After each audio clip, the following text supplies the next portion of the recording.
আর জমি চাষ করে আর চাকরি করে জাতির উপকার করা যায় না।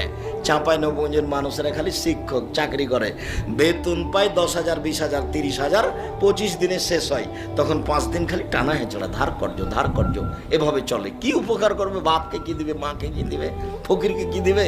ফকির যখন চায় তখন মাফ কর, টাকা নাই তো। আর ব্যবসা মানে টাকা, প্রতিদিন আসে যায়।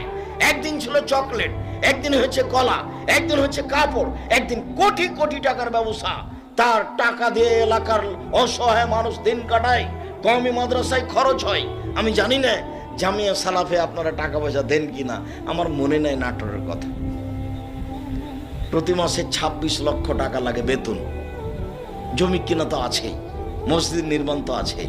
প্রতিদিন লেবার মিস্ত্রি দুইটা প্রতিষ্ঠানে নিম্নে 50,000 থেকে কোনোদিন লক্ষ টাকা বিল আছে, নিম্নে 40,000 থেকে দুইটাতে লক্ষ টাকা বিল আছে। তো তার মধ্যে আপনি আছেন কিনা? না থেকে পরকাল হারার চেষ্টা করিয়েন না, থাকিয়েন। আমি আপনাকে দান করতে পরে বলেছি, আগে বলেছি জামিয়া সালাফের জন্য দোয়া করবেন। উপরে যদি কবুল হয়ে যায় সহজ, আর যদি উপরে কবুল না হয় তাহলে এটা কঠিন।